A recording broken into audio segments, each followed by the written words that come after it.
Hello everyone, this is Suddenly Jester, and welcome back to Let's Play Doom on Nightmare difficulty. I was going to start this episode off by just, starting the battle in the center of the room that was obviously destined to happen, but I completely jumped the gun at the end of the last episode and just, tried to start it without actually powering this. Oh, hello. Would almost miss that BFG cell. It's very nice to have. And you know what, this health station, so I suppose it's a good thing I jumped the gun there. Otherwise, maybe I would have just activated it and completely missed the stuff, including this ammo crate. Then again, if I actually went back here, I probably would have noticed it. So overall, this line of thought is really not making sense. So I think we should just start this already. As much as weird as the scene is, I will admit it's pretty interesting in a trippy way. And also, I really want that dagger. I mean, yeah, sure, we get later, but overall, I don't think it... I know that the Doom guy prefers to use his hands when it comes to melee combat, but I can sort of see him using some kind of other melee weapon, like, a dagger, some kind of hell sword. I think it would personally be awesome to use a sword in Doom, but I don't know. Maybe the whole hell sword thing should just stick to Halo or something. Well, we should probably start working on that. And time for the battle to start. I'd like to point out that as soon as these guys showed up, as soon as Samuel was done talking, if that does not scream suspicious, I don't know what does. I mean, I'm not saying he's in cahoots with them, and in reality, as much as I rag on him for being evil, it would not make much sense in his plans for us to get killed by a demon invasion. I just have to wonder about their impeccable timing when you think about it. Also, something else that I've noticed that I hope is actually a good observation, not just a Captain Obvious thing. Those red lights that appear when demons spawn in? I've noticed that summoners move around and attack with the very same lights. Are there actually summoners just laying around on the sidelines teleporting demons into fights?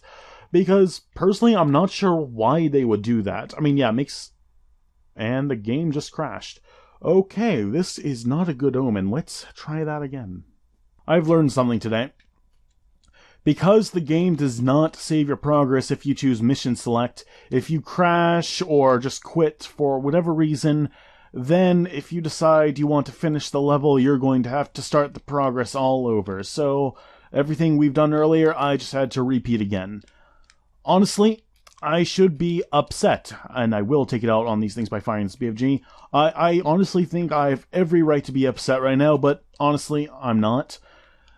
Not only is there not much point getting mad at the game for that, overall I think there's a point where you just sort of accept that nothing is going to go right for you today in a recording session, so you might as well just put on your happy face, power through it, and pretend that everything's normal.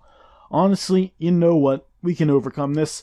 I play this game to kill demons. It does not matter if I've done it before. I will gladly do it again without a moment's hesitation. That's how it's done. But yeah, that does not change the fact that I'm going to quickly knock on wood real quick. That hurt my knuckles. Never do that again. And hope that nothing else goes wrong. That being said, I think we are coming close upon the lever for this level. Hey, I said it correctly. I do believe I missed it in the previous attempt. Not because I didn't know where it was, I just sort of, went absent-minded for a moment and skipped completely past it. The funny thing is, I believe I think it's down here, right? But I think I went down here originally, I just did not pull the lever. There's a prior token though, so I probably was just hung up on that. It is down here, right? Oh, maybe not. I could have actually sworn it was down here. Okay, never mind. I am a liar, apparently. I could have sworn it was somewhere in this room, though, so I should probably explore this room well enough. Ah, here we go. Okay, for a moment I think it was down there. I guess it would have been weird to put one secret next to another, but even then they're kind of doing it with this, so I guess it wouldn't have made too huge of a difference, right? Where on the map is even the entrance? Oh, maybe it's... Oh, maybe it actually... Oh, I get it. That's why I was confused. The level itself was down here. Oh, this is the Cyberdemon level, isn't it? Fitting. I can't believe I've never noticed this before, but what exactly is the material on these walls? It looks like golden aluminum foil. I'm pretty sure there's a proper term for that. It's just not coming to mind at the time, but whatever it is, what exactly is the purpose of it being there? I don't know. Maybe gold wards off demons, but actually, if from what I've heard about demons, if anything, gold will just attract them. We are running short of ammo, but first I would like to fire a Gauss cannon in this general direction, so should probably find something to chainsaw. An imp will do just nicely, but yeah, you know what? Even though there is an ammo crate right there, I did see it, I kind of want to chainsaw something else. I've gone way too long in this episode without chainsawing much of anything, really, so I just made up for it right there. That being said, I do remember there being a bit of a shortage of fuel canisters in this level. At least I seem to have trouble finding them, so I guess I shouldn't go too overboard just yet.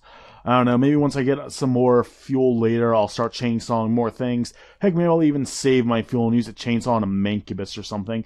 That would certainly be nice. Did you survive? Okay, no, you were just standing there. I was about to become very depressed very quickly if one of those actually survived my super shotgun blasts, because either they're getting way too strong for my own good, or my aim is clearly not up to snuff right now. Certainly not up to snuff enough to snuff them out. There's another rune trial right here, you know the drill. I'm going to edit in the footage now. Saving throw, get one chance to survive a death blow and recover health. This resets on death. Not gonna lie, that's actually a pretty useful rune, especially for Nightmare. Still, I don't think I'm going to use it in the long run. I think I'm just going to keep the ones I have, mainly out of stubbornness. I don't really feel like changing at this point, but regardless, this rune trial is actually even harder than the last because we can't afford to take any damage and there's not even health anywhere. More specters, of course. You know, I just realized there's no specters on this level, right? And yet they're scattered a little bit throughout this rune trial and the previous one. It's funny how, you know, it's funny how they introduce a demon to you in the rune trials, but not even the game.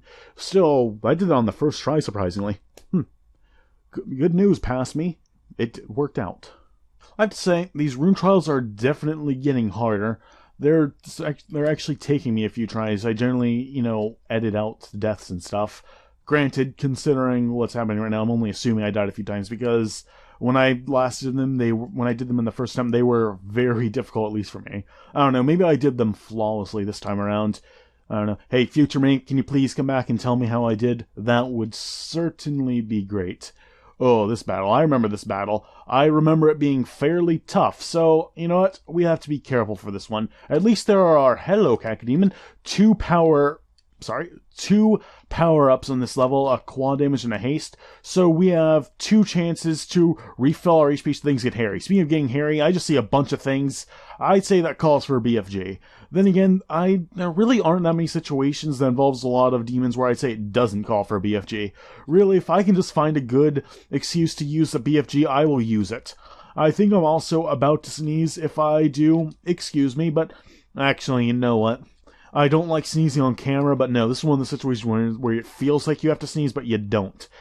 As I said, don't like sneezing on camera, but I would have honestly preferred sneezing on camera than having one of those kind of sneezes. Personal story time. When I was in, I'd say, second grade, there was this sort of superstition in my class that sneezing was bad luck. I honestly don't know how that started, but let's be fair, we were 7. Weird things happen. But anyway, apparently the exact opposite is true considering when I died. Apparently not sneezing is bad luck. And you know what? I will attest to that. It does not feel good when you have to sneeze but just don't. I think there's not a single person that likes that unless they're complete psychomasochists. And you know what? If masochism is your thing, I'm not going to judge you unless it, extends to that whole not sneezing thing. Imp, you need to go. I think there's another imp around the corner, isn't there? Yes, however, I think he survived. Unfortunately, Hell Knight, what are you doing here? I did not expect you to just suddenly appear. Did you spawn there, or did you follow me? I'm actually really not sure. Oh, by the way, I got that BFG cell back, considering that in the long run, it's like it never even happened since I died and respawned. I should probably think of an excuse to use pretty quickly. Actually, there's a pinky down there. Excuse has been delivered. I need some health, though. Good thing there's some health right here. You know what? This is actually pretty convenient. First, a pinky appears, thus justifying my need to BFG something in the face, and then we get some health. Imp, do not fire that. Another BFG cell. Well, we're at low health. Let's fire another one just for good measure. I mean, hey, when the game gives you ammo, you might as well use it. There is a Mancubus. I do not like Mancubi, and, you know, let's take the haste power up. I was about to just use my third BFG cell right here, but, that seems like a bad idea. I mean, yeah, I love overkill as much as the next guy, but there's a limit. You don't need to go wasting all of your BFG cells immediately. That glory kill felt like a very bad idea, but I did anyway. Glory killing might be fun, but I honestly try to avoid it when it's right next to something that's really big, really ugly, and perfectly willing to tear my face off. Was that the last monster? Good. You know, that was actually very satisfying, and I'm not talking about the BFG spam. You know, for once, a battle actually ended with us killing a really big, powerful demon. Usually ends with you chasing down an imp and finally killing it, but you know what? That was a good ending to the battle, I'd say. You know it's never a good sign when the game just gets really generous all of a sudden. You know, it was big armor, let's give it to you. BFG cell, right there in the middle of the room. You know, an ammo crate here, a health station there. You know something big is about to happen. Or in this case, something big is about to happen to us. But I don't care. Do you know why? Because I'm personally the Cyberdemon's biggest fan. Let's be completely honest, in the first game, the Cyberdemon was the best boss fight.